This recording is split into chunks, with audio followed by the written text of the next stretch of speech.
This American Monster. A Monster of the Week actual play from This American Dice.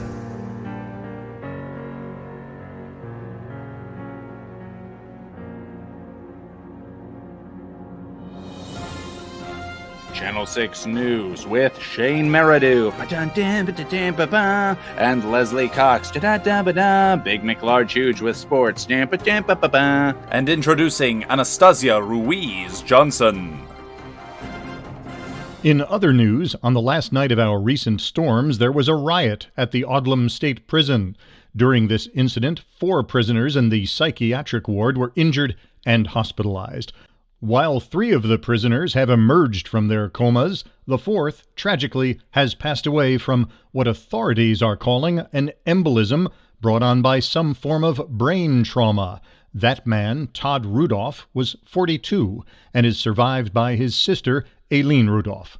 Tragic. In lighter news, the Palmetto City Animal Shelter is reminding residents that if they're interested in adopting a dog, all the dogs that were surrendered 2 weeks ago... during the worst of those storms. Oh, the absolute worst. All dogs surrendered 2 weeks ago to the Palmetto City Animal Shelter have to be adopted by tomorrow due to the surge of people surrendering the dogs after that storm. I remember when my neighbor's Shih Tzu went wild. Terrible, terrible breed. Well, Shane, apparently they need to be adopted by tomorrow or... You know, when I was a kid, they called it the pound. Those dogs got pounded, they would say. They don't say that anymore. And we kind of zoom out, and Ashton, Greene, has been watching this on TV as he's kind of going about his business. I think he's kind of looking down at his arm where he has those bites on his arm to remind us that he was bitten by someone in our last episode. He's kind of looking down at that, and the bruise is gone, but he has like these kind of 2 almost small scars or scabs that he's maybe like fingering on his arm. And we kind of see past the window and like out in front of his apartment building, kind of staring up at his window, is this large kind of mangy dog that might be a coyote or it might be a wolf. And we kind of stare at it and get closer and closer and see that it's clearly looking up at his window. And we see him fingering these bite wounds again. And we just hear like in the distance, like, oh!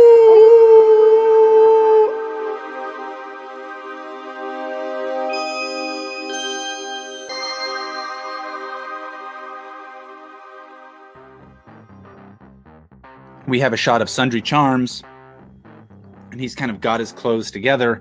He's maybe hanging, he's maybe like in a car, and he's going to give Darkblade 69 a call.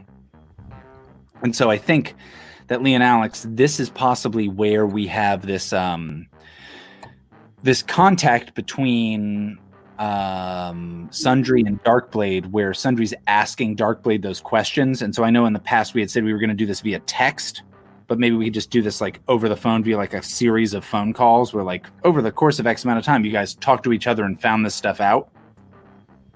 Sure. Where Sundry is interested in basically trying to find out information about Mr. Heck, especially.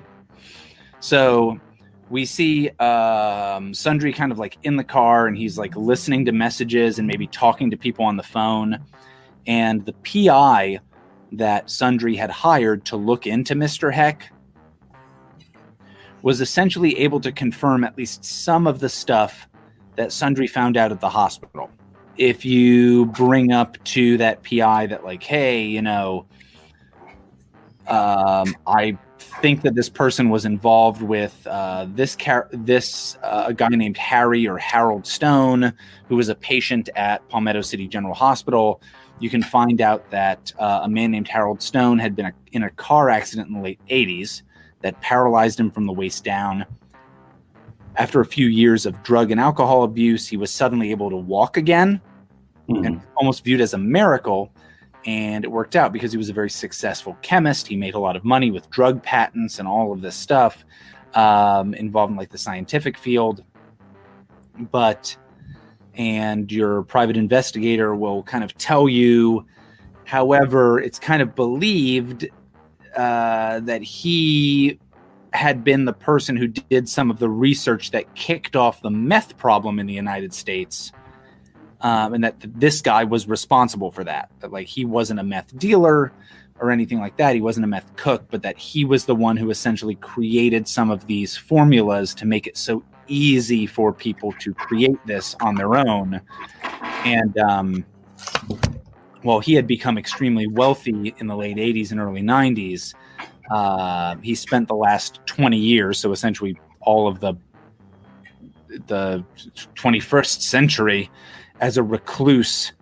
And when he arrived at the hospital, it was thought that he'd been alone for at least 4 to 5 years, living in a mansion in Hammock Heights, which is a kind of suburb of Palmetto City, with this mansion that had all the windows blacked out. And this guy died at Palmetto City General Hospital the day that Sundry was admitted to the hospital. And the one of the big things is that your private investigator can't find anything on this character that you're talking about. So you keep telling him about like, oh, there's this guy. He goes by Heck. He is wearing this. He's like dressed in all black. He wears a black Stetson cowboy hat. He's blah, blah, blah. And your private investigator just tells you basically like, I can't find anything about that. Mm. And so I think Sundry might, in confidence, contact Darkblade about this to ask if he can find anything else. I think Sundry might contact Darkblade and kind of like in confidence ask him, while you're, and essentially this questioning, while Darkblade is doing this research and trying to find this stuff out for Sundry, this would be while Sundry is on vacation or is recovering during our previous mystery. So, like, theoretically, Darkblade was looking into some of this information and sharing the results with Sundry, but not with the other PCs, essentially. Does that make sense? Okay, yeah. So, Darkblade, does that sound good to you, Alex? Yeah. And he's not meeting with him in person. He's doing this by phone. I imagine you guys are just talking on the phone. I had suggested that we do this via text, but I think you guys could just have like a series of phone calls that are super brief about this. Okay. And so what do you think it would initially sound like when Sundry would contact Darkblade about like, hey, I need you to look into this shit? Okay. And I need you to keep quiet about it. Sorry, I just keep burping because I'm just a fat slob. Hey, Herbert, I'm Mr. Darkblade. I got a favor to ask you, and I'm not too proud about it. So, friend, you can keep this on down low. Oh, what kind of favor? All right. The kind that just requires some discretion. All right. Well, you have my discretion. Before I do anything or agree to do anything, I need to get a better idea of what I'm going on board for. There's a man that's been following me around. We're gonna write a new Billboard Top 100 single. No, I got that in the bag. But maybe a remix or something down the road if all goes well. But no, this requires your unique set of skills. So I've been followed by this man, last name of Heck. I don't even know his first name, but he knows all these details about me. And had a PI look into him, and he ain't turned up nothing. But this guy showed up at the hospital and supposedly donated blood in my name, and like I said, knows details about my music history and other things that are far from public, and just kind of has me by the short hairs at this point. It's kind of so. Is he a groupie? No, this guy's the opposite of groupie. He owns bands. owns people. Hmm. All right. What does he look like? Well, and Sundry would describe him. He's like I don't know, like tall, dark. Wears this dark Stetson. Any other details I should know about Austin? So I think in regard to this guy's, I think actually in regard to how this guy looks, that would actually be a good aspect that maybe Sundry has a hard time describing him. He can describe him as wearing all black. He can describe him as dark, but he might mean like dark in demeanor. He can maybe describe him as, like drinking or having a deep voice. Got it. It's Austin Smith. It's me, baby. Solved it for you. Yeah, you know me. I'm always wearing that Stetson hat, that big belt buckle with the big mouth Billy Bass on there that goes, "If you like swimming in the water." And, yeah.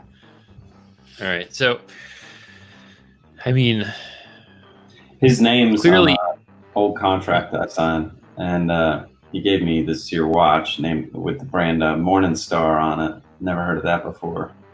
But damn, this thing, it's got these date numbers on it that just seem to count down. Are you now? If you're asking me to find a guy, I assume it's because there's something off about him. Otherwise, he'd be asking Mr. Welker. That's right. This guy's blackmailing me. Okay. Now, were you a Christian when you were raised, Sundry? I mean, we went to church on Sundays. Mm-hmm. But as you know, I'm not a good man. It's just, off the top here. Man in Black, Morning Star. Heck, sure sounds a bit infernal. And has there been anything that has led you to believe that he could know things about you or have power over you that no person should be able to have over you? Oh, let's pause there for a second with that question, kind of like sticking in Sundry's mind, and then could one of you guys, honestly, either person, go ahead and make a sharp roll. So whoever you think it would be more important, whether it be Darkblade doing the research or Sundry getting Darkblade to do the research. I got a 12. 12 is pretty damn good. All right. So a natural 12. It's a 13 altogether, I think. All righty. All right. So, okay. So Darkblade, this is the info you're able to give to Sundry. So you're able to call him up at another time. This is like a little bit later, maybe a couple days later, maybe a week later, something like that. You were able to get into the security footage from the hospital. And one of the things that you were able to find was this name Harold Stone. And you were able to watch the security footage around the room connected to Harold Stone. This guy that Sundry had mentioned, that this dude, Mr. Heck, came in with into Palmetto City General. Here's the deal. Harold Stone didn't come in with anyone. He came in entirely alone. Period. He's alone the entire time. There are nurses and doctors and whatever who deal with him. That guy theoretically is alone to the point where people wheel him out as a corpse. The other info that you're able to find is... That's the guy who donated the blood? No, the guy who donated the blood is supposedly this Mr. Heck character who was a friend who came in with Harold Stone. No one came in with Harold Stone. Here's the other thing. You're able to find the info for Sundry. And you're able to you're able to find footage of Sundry's room and near this other stuff. And there is no transfusion and there's no transfusion equipment or anything like that ever occurs to go to Sundry Charms. So Sundry's a liar. He's just Well, made it all up. On the record, right. so you did. So based on that roll, based on that roll that you found, It was a bad dream.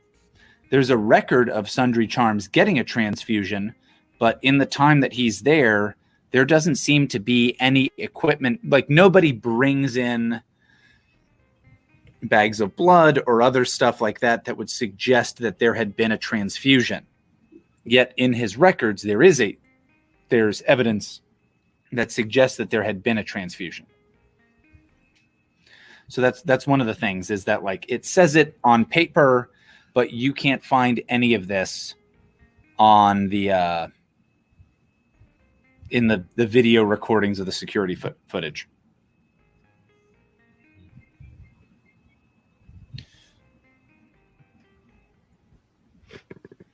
So you can share that with Sundry if you would like. I will share that with Sundry. There you go. Well, Mr. Darkblade, I don't know what to tell you other than to trust me. So I had a transfusion. Well, Austin, do I remember having the transfusion? You don't remember having the transfusion, but you remember the doctor telling you like you definitely did have a transfusion, and it was from this person's friend. And do I remember that doctor's name? Sure. What was that doctor's name? Dr. Brown. Dr. Powell Brown, which is an interesting name for a woman, but her name is Powell Brown. And yeah, you can remember her, Sundry, telling you. Sundry can remember waking up and talking to a nurse, and the nurse bringing in Dr. Brown, and Dr. Brown, an older woman with glasses, kind of explaining, hey, you have an extremely rare blood type. If you could please donate your blood, it would be really, really helpful. Somebody donated blood and saved your life. Essentially, if you could get clean and donate your blood, you would be saving lives on the regular, and it would be so helpful to us. And to convince you to do that, she was able to share that information about Harold Stone with you. That Harold Stone's friend was the person who donated this blood. But in the hospital records, there's nothing about that.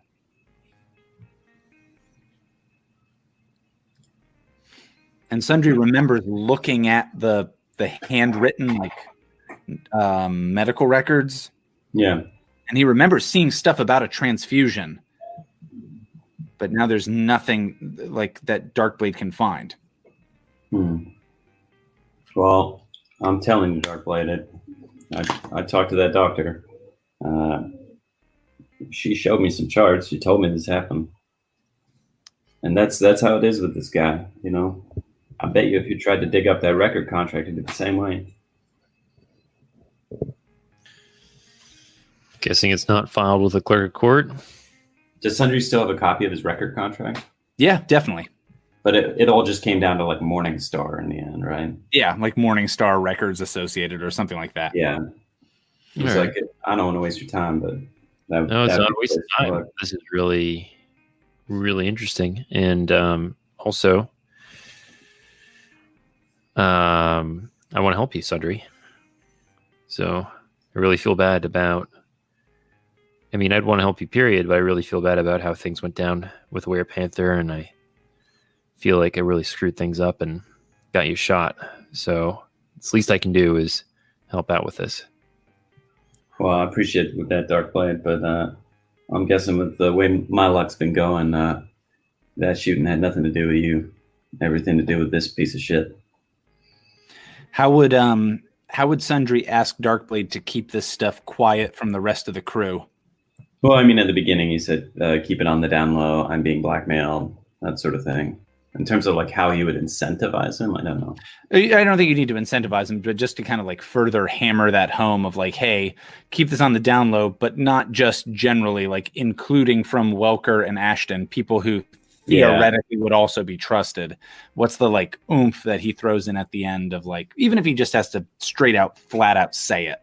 I think he'll just say like look, I know we work closely together as a team, but I feel I can only trust you on this one.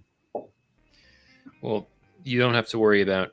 This will stay between us. I want you to let me know if you see this guy again. I can keep looking into this and seeing if there's anyone else any other resources that would be anonymous who could help out. But as far as the team goes, they're not going to know a peep about this. All right. Thank you, Herbert. I owe you one. You don't at all, buddy. Nice. And so as Sundry ends that call, that conversation had gone on over the course of several phone calls. Where is Sundry at the last phone call of that, where he has that last conversation of hey, again, keep this on the down low with Darkblade? How long has it been since his hospitalization? A week, 2 weeks at the most. So he's donating blood. Okay, so he's he's either at a hospital or at a bloodmobile kind of a thing. Yeah. And so he's hanging up, and there's a nurse who's like, "All right, honey, I'm going to need you to squeeze on this thing here so I get these veins to come on out." I know the drill.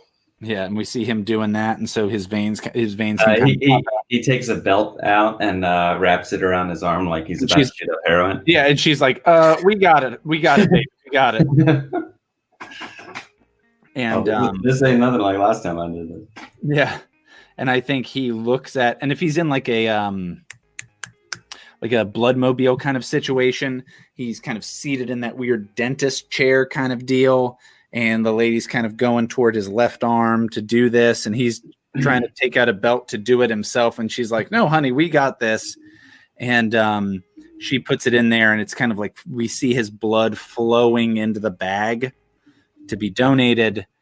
And he's kind of staring out the window for a moment. And when he looks off to the side, or looks over to the side, as in at the person across the aisle on the bloodmobile bus, of course, it's Mr. Heck. And he's sitting there. "Time that we both go fishing for the same game, son." And I think that's where we kind of cut away from that.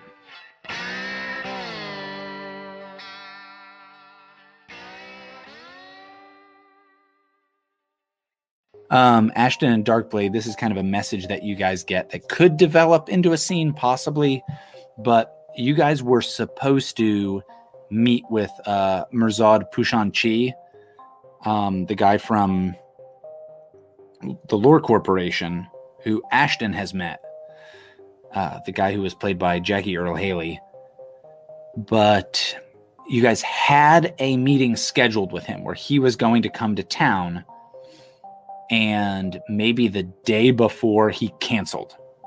He had his assistant called and was like, "Oh, I'm sorry, Mr. Pushan-Chi can't meet with you. He's suffering from health problems. He's had some health issues. He can't meet with you. I'm sorry." Did he say what purpose the meeting was about, or?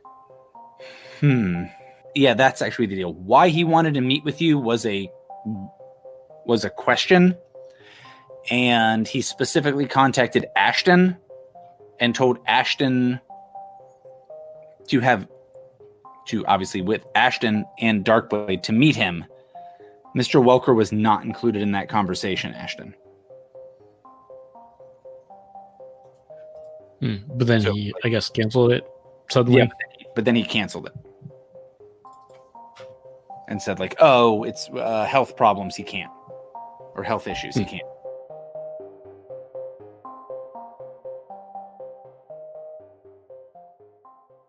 Well, speaking of Ashton,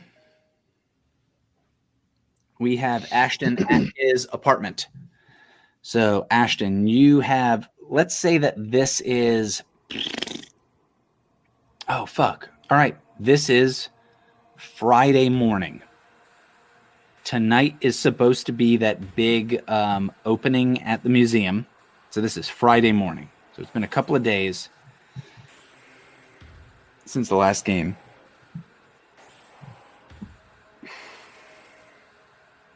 It's been a couple of days since the last episode, and Ashton wakes It's been up. about a week. And it's Friday. He's getting ready. He's doing his thing. Ashton, in the last few days, you've been feeling shitty. Waking up has been hard. Like waking up in the morning has been really difficult. A lot of times your alarm will go off and you'll hit snooze a bunch of times, or you'll stop your alarm and then later on Mr. Welker or whoever will have to call you if you guys are supposed to meet up, or whatever's going on. Like, or you'll wake up and you'll be like, oh shit, it's like 10:45 a.m. I was supposed to be doing something at 8. Kind of a deal. Oh, like wow. you're having a hard time waking up in the last 2 or 3 days. You're also having a very hard time going to sleep. So throughout the day, you felt lethargic, like just super like you're dogging it all day long. Like every day, maybe you're trying to drink coffee to stay awake or energy drinks to stay awake. And the whole day, you're just kind of dragging ass the whole time. And you feel shitty. If you look at yourself in the mirror, you're like, man, I look tired.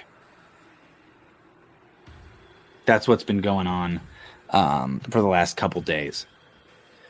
And Friday morning, there's a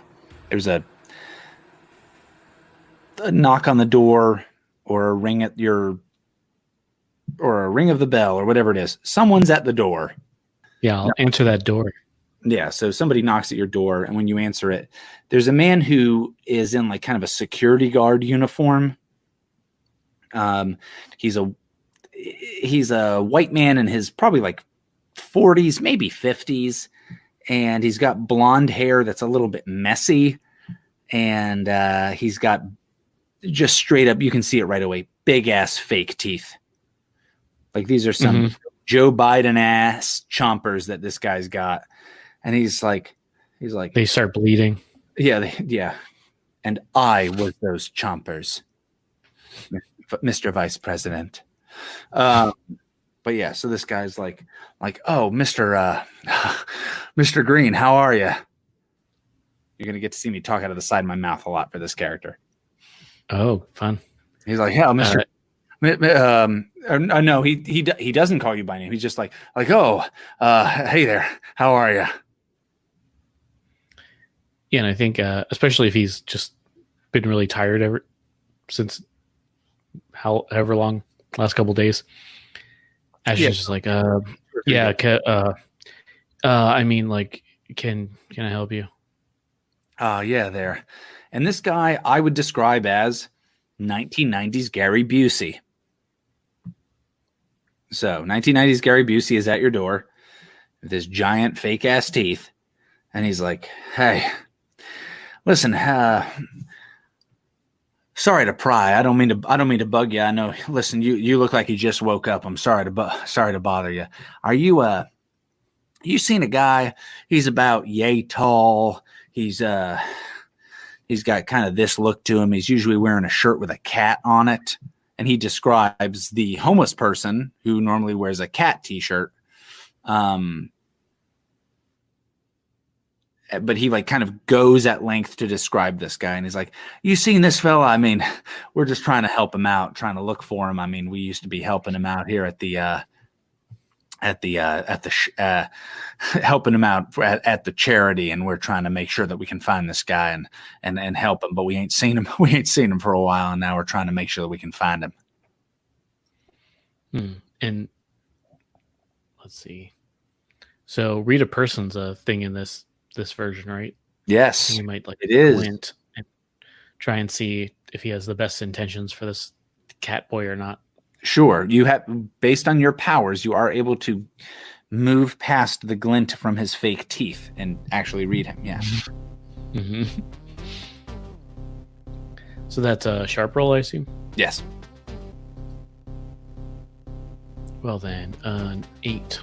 An 8. Okay, so you get to ask one of the read a person questions. And I think we've been using just the standard Apocalypse World questions. Is your character telling the truth? I'll answer that more nuanced than yes or no, because yes or no is just boring. So is your character telling the truth? Yes. He is looking for this person. No. It's not for a charity. So this guy's trying to find the homeless man that would normally wear a cat t-shirt. The exact homeless man who bit Ashton a couple of days ago. This man's looking for him, but he is looking for him for some purpose other than what he's claiming, which is like, oh, I'm working for a charity. We're trying to help homeless folks in the area, and we're trying to just make sure everybody's doing okay. And I ain't seen him in a while, so I'm trying to make sure that this guy's doing all right. And again, he's wearing like a kind of security guard uniform that makes it, if you looked at this guy in passing, you'd think he was a cop, but up close, it's very easy to see he is not. Yeah, so knowing that, I think he's Ashton just says just kind of squints, just like, all right, well, why are you looking for him now? He's like, oh well, we've been want to check up on make sure that everybody in the area is doing all right, and I think since he's maybe since he's more tired and cranky than usual, he's like, why don't you cut the bullshit and tell me why? And he's like, oh well, listen, this guy. He's like, listen, kid, and he kind of gets like. He almost matches your aggressiveness level.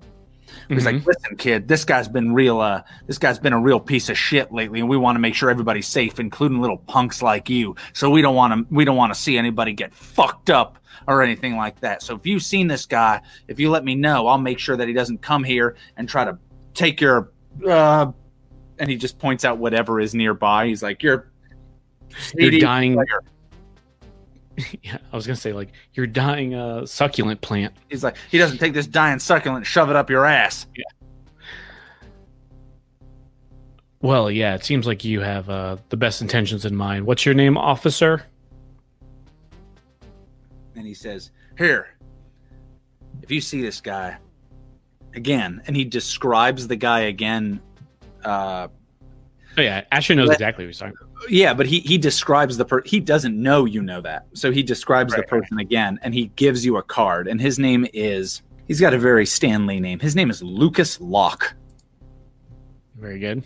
Mm-hmm. And he is an employee of the Palm Coast Natural History Museum. Palm Coast? Mm-hmm. And that is the big museum that Ashton lives only like a block away from. The Palm Coast Natural History Museum. Yeah, okay. So he's like, is this some kind of anthropological thing? And he'll say, this guy's been giving people a real hard time lately. We just want to make sure that he gets some help and that he doesn't bother anybody else, including folks like you who live nearby here, real close where somebody might bother him. So I want to make sure that you're safe and that this guy gets, that he gets the help that he needs, because a guy like this, he's probably going to need some help. So if you've seen him, why don't you give me a call? Yeah, and I think Ashton's just like, kind of hates this guy for lying to him. He's like, yeah, I'll let you know. Yeah, and I think this guy, I chose Gary Busey for a reason. This guy seems a little like too intense about this situation. Right. Yeah. And he what's the thing that this guy, you're going to close the door on this dude and you're like, I'll let you know. And this guy does one thing at the end of that conversation that you're like, yeah, that guy's a weirdo. What's that thing that he does?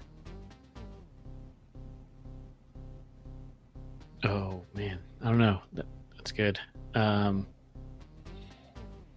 If a person came to your door, and like was like, I'm just here for the census, and then you were like, I don't know if you were here for the census. What's that thing that they did that freaked you out? He took off his boots before he knocked, and then as he goes, he was barefoot at the door. Is it something like aggressive? Is what you're aiming for, Austin? It could be that, or it could be creepy. Well, that way it's like he might have to come into your house.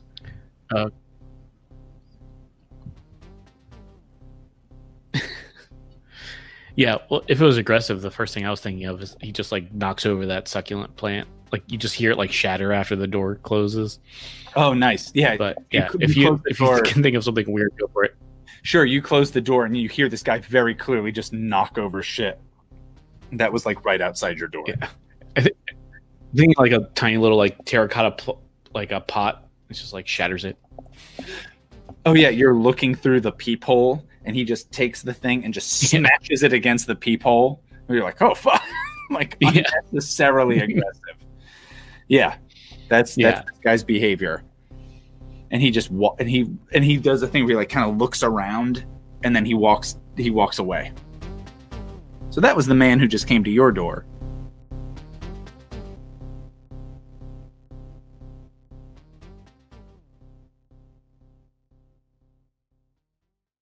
Mr. Welker,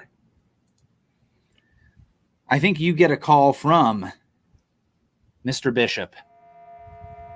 Mm-hmm. And this is the first time you've heard from him in probably like a month.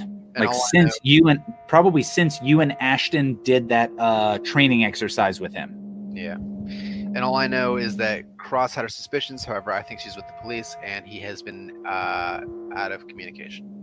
That's what she has said, and you haven't been able to... Yeah, yes, he has. You haven't been able to get a hold... If you had tried to get a hold of him, you couldn't. Got it. I'll say, Mr. Bishop. What can I do for you?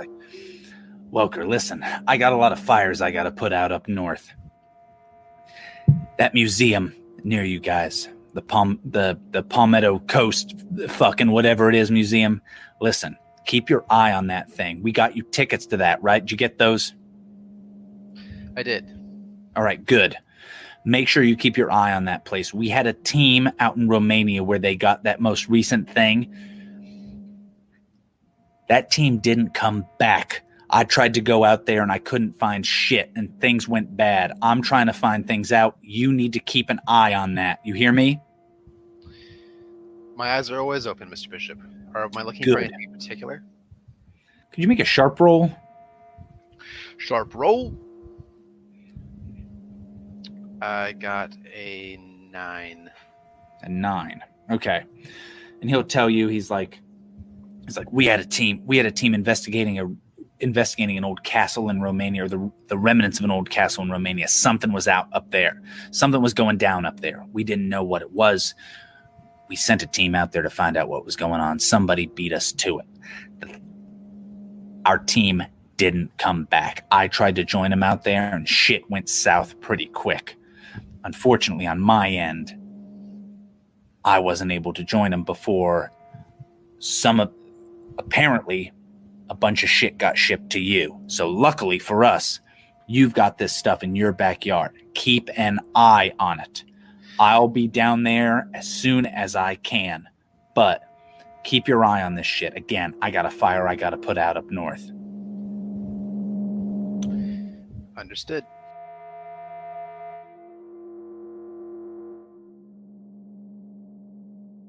Let's have our characters get together. It is Friday. Oh yeah, baby! It is Friday after Lucas Locke talked to Ashton. So I think that this is like late morning, maybe 11 a.m., maybe noon even. And the whole team is getting together. Are you guys getting together at the usual Pancake Depot? Yeah, of course. All right, time for lunch / late breakfast. It's brunch time, baby. Brunch time, baby. So we see Lurleen Delwood. She's there. When you guys, the first of you shows up, she finishes her cigarette. She puts it out, goes inside. It's her and the one cook, and everything's set up. What's her name? Lurleen Delwood. Hey, Lurleen. Lurleen. I'm begging to you, please, pancake my man. And she's just like, please, I ask you to stop doing that to me. Yeah, And we're all just singing it like in unison. right. I think that this was I think that this was the waitress who earlier was like, "I love your eyes. My son has those eyes." This is that same waitress. So she is essentially every time you go there, she is the singular waitress at the Pancake Depot. She's the day shift waitress. Hey, Lurleen, for the usuals, if you don't mind. Oh my God, I'm starting to talk like Sundry. It's like it's a contagion. It's been very hard for me not to make almost every character Southern. I had to do my yeah. During my scene with Sundry, I really was making a conscious effort to not do that. I wonder if there's like studies on like what's like this like the stickiest accent. Scottish. Really, you think so? Oh, yes, I kind of agree with that. There's a lot of for myself, I have a hard time if I'm trying. I often bleed. No, mine is Australian. I bleed into Australian, like cartoon Australian. Oh, that's true. That's the laziest accent in the world.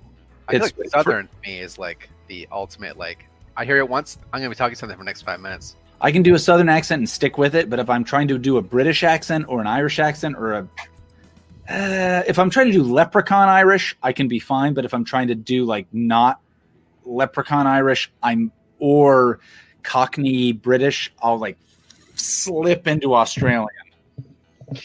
For me, if I try to emulate anything from roughly about a third of the world's area, it just becomes Borat, the great accent killer. Yeah. All right. Yes. Yeah. By the way, this mystery is scheduled to possibly have some of the most accents we've encountered so far. All of them sounded like this. Yes. Yeah. I'm making a pizza with mummy bones. And the gala, we have had the party. I made werewolf brain pizza. Yeah. So, all right. So you guys are at the Pancake Depot. David seems to have, there he is. Okay. So you guys are at the Pancake Depot. I don't know who arrives first, but it honestly isn't super important. So Walker will have been there for a while, flipping through papers as usual. And have we all determined that we are all going to this thing? You now all have invites. Okay. So yeah, so all of you are at the Pancake Depot. You're at, honestly, your usual spot. It's noon or 1 p.m. or something like that. There's maybe 2 other groups of customers in here. And between Lurleen Delwood, the waitress / day manager of the Pancake Depot, and Virgil Sutherland, the cook. So Lurleen Delwood is the day manager and waitress of the Pancake Depot whenever you guys go there, and the cook is a guy named Virgil Sutherland, and he's kind of like a bigger guy. He's got a bunch of tattoos, and he doesn't say much. Lurleen usually tells him like, "Let me get this, this, this, and this," and he's just like, "All right," and he just cooks those things. That's He's got a tattoo, big possum tattoo on his arm. Possum tattoo. And he communicates in a series of chirps and whistles. Yeah, exactly. He just farts in Morse code. And no one's ever seen his face. Yeah.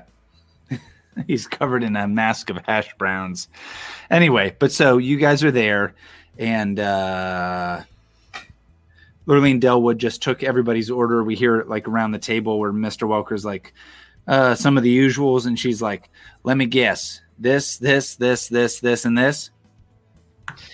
Well, I say, Lurleen, I asked for the usual because I know you don't have to guess. All right. Sounds good to me. No problem, honey. You're a peach. Oh, thank you. Good to see you back. And she looks at Sundry. Yeah, just wink at her. And she's like, "Them eyes." And she'll head back, and she'll tell Virgil. She'll be like, "Virgil, it's going to be this, this, this, this, this, this, this, and this. You know, these fellas usual." And he's like, "All right." He says okay or all right, but it's like, all right, kind of like growled, and he's just cooking this shit while you guys can get your chance to chat.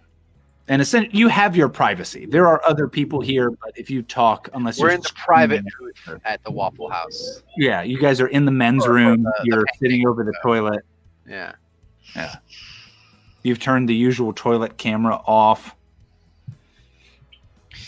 All right. So Walker was like, gentlemen, good to see you all again. As you know, the event is tonight. Now, I've been asked by our good friend, Mr. Bishop, to keep a particular eye out. He's worried that some merchandise from Romania may make an appearance. He seemed concerned about it. Didn't say why. But I suppose that's on us to figure out. And he says, now, as you know, I know when most of our work is done sort of casual-like, but this is a gala, so we need to all be looking our best. And I'll look around the table, and when I see Mr. Greene, I'll be like, Ashton, you're Mr. Greene, you're you might you gonna be good for tonight? Maybe he was like nodding off at that point. He's like, yep. And that's a great point. Ashton looks rough. Like he looks tired. I'll say, Walker will say, the lady keeping you up, huh? Yep.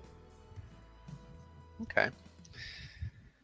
Turn to the rest of the team and be like, I think Ashton's like, did we get some coffee or is that coming? Oh yeah, sorry, hon. Hold on one sec. And Lurleen will she'll come over. It only takes her a second, but she comes over and she looks at your cup of coffee, and your cup of coffee is full. And she's like, "You want me to get you a second one, hon?" Yeah, that wouldn't be a bad idea. Sure. No problem. Hold on, I'll be 1 second. And she'll literally come back with a second cup of coffee and be like, That way you got it. You don't even have to wait none. She'll kind of like bring you a second cup of coffee and put it down. So like you have a fresh cup of coffee that you're taking a sip out of, Ashton, and she brings you a second cup of coffee and says like, that way you ain't gotta hit bottom at all, son. You know what? Let me get you another cup of water too. And I think she she hasn't seen Sundry in a while, so she's again like staring at him a lot. I'll say that him being sober is probably more sheepish than usual. Okay. So to like continue on from this, say now, I'm afraid I don't have too much more intel for you concerning this gala. All I know is it's Pratt from Romania. I mean, when I think Romania, I think vampires, but I haven't got any more intel than that. Could be anything. Well, you can't be too careful these days. That's certainly true. These days and every day, it seems like. He says, "You're up for this, Mr. Charms? You're ready to be back in the thick of things?" I'm ready, willing, and able. All right. Seems like we're all on board. Does anyone have any questions? Yeah, what was that thing that went missing or that they shipped on over here? Mr. Bishop, unfortunately, he was very short. He seemed as if he was busy at the time. He didn't say. What kind of museum is this? And what's this gala for? So that's a great question. And this you already know, Mr. Welker. So the deal is that the Palm Coast Natural History Museum has a new exhibit. And this they're like really promoting. They're like promoting the shit out of this. They, in conjunction with the Lane Foundation, have funded all of this research, and they've got an exhibit on medieval Europe. And they were able to bring in these never before seen Eastern European relics. So that's the big stuff that they're kind of promoting, but they have a lot of pictures in what they've promoted that look more like sarcophaguses, but if rather than Egyptian, if they looked like Crusader-esque tomb sarcophaguses. So imagine like a cross between Egyptian sarcophagus and Crusader tomb. All right, and I'll pass that on. That's the theme of the evening. Sort of lines up with preconceived notions about trouble from Romania. So that's really all I've got to go on. I thought sarcophagi were like mummies. You know, that's a common misconception. You know, I thought vampires were in a coffin. Darkblade, what do you say about all this? If you're, thinking about Bram Stoker's Dracula, sure, he needs a coffin. But there's a lot of different ideas of what vampires are and what they can do. Well, I suppose it couldn't hurt to, and he like sheepishly suggests like we could bring wooden stakes. Yep, and I'll go to the grocery store and get some garlic. Maybe we could all get baptized.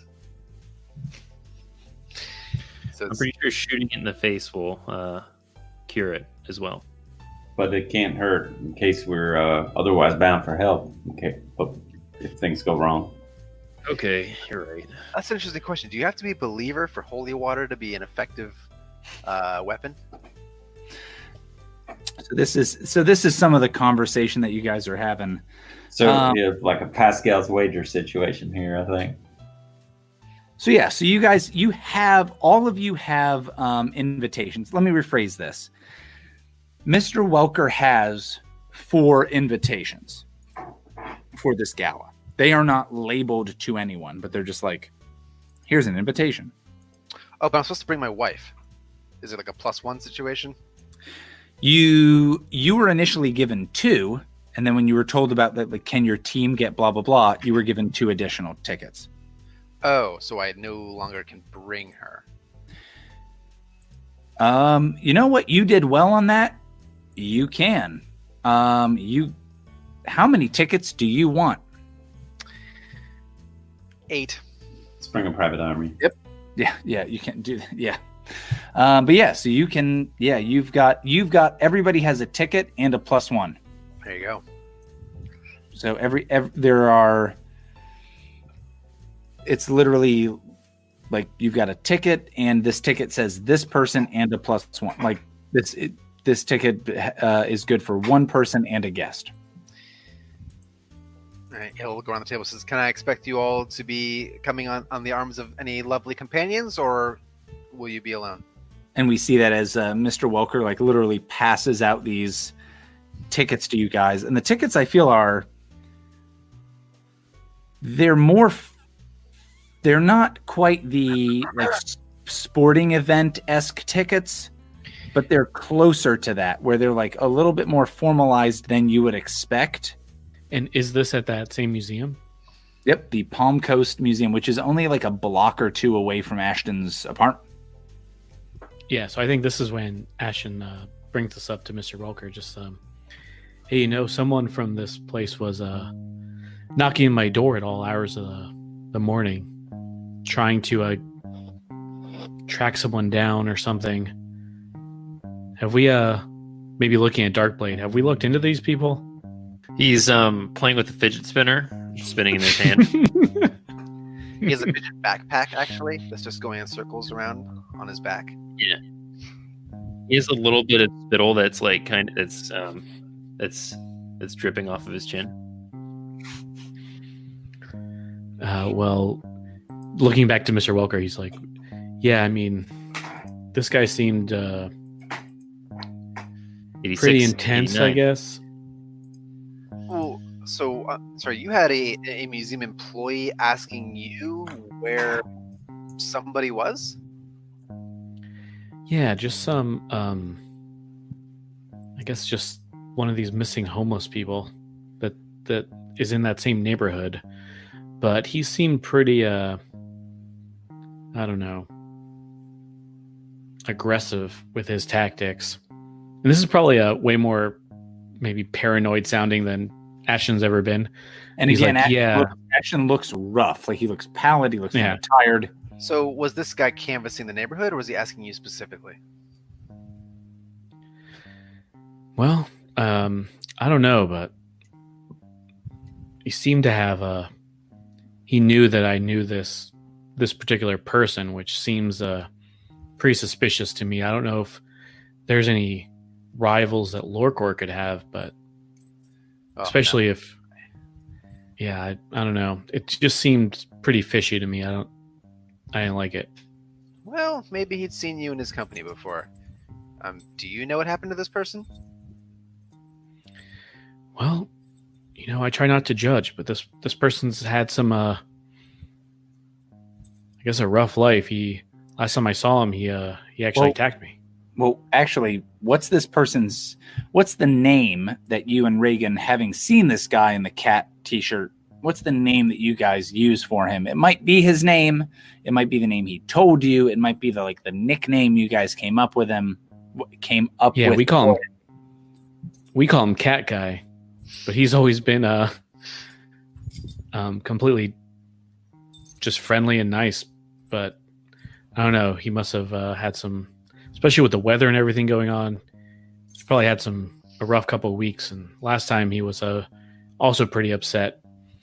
But I don't know. He's not the one knocking on my door at all hours of the night.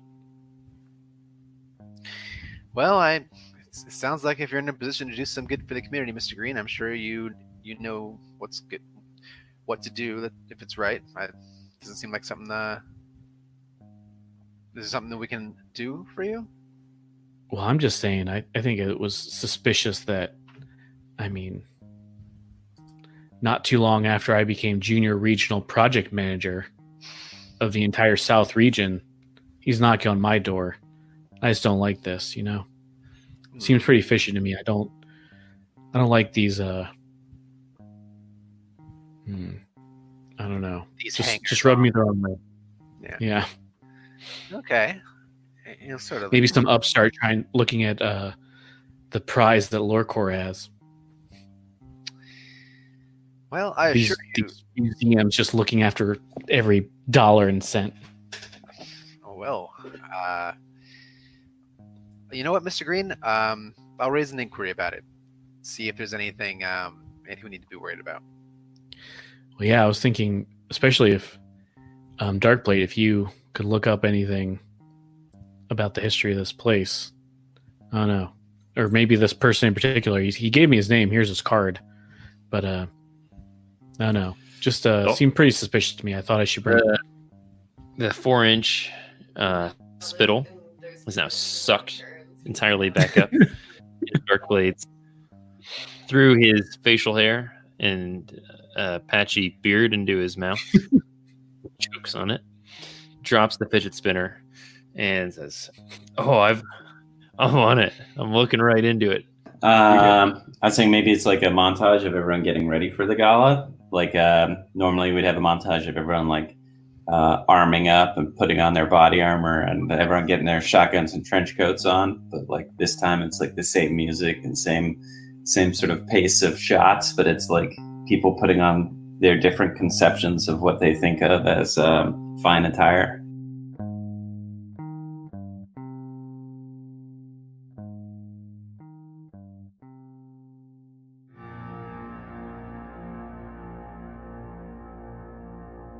This American Monster is a production of This American Dice. This American Monster uses the Monster of the Week system, a game published by Evil Hat Productions and by Michael Sands. Sundry Charms is Lee. Chase Welker is Carl. Darkblade 69 is Alex. Ashton Greene is David. And your Game Master is Austin Smith. Our theme song is by Patrick Ross. It's called Sinlude. Additional music for this episode includes Tend to It by Osiris Saline and Sundry's song, Newtown Lane, music by Ron Ernest, and lyrics by Austin Smith and Alex Ernest. Additional voices for this episode included Steve Arthur as Shane Meridew and Alex Ernest as Anastasia Ruiz Johnson. Join us next time on This American Dice presents This American Monster. Like that kind of deal when they come back from commercial break. And Big McLarge Huge is usable. Interesting. Sure. Yeah. You monster. Oh. This is Shane Meridew and the award-winning Channel 5 news team Okay, all right, yes. Don't tell me we haven't won any awards. I looked it up. No, you're wrong. Don't you remember last year that thing from the women's club? Haha. Don't tell me.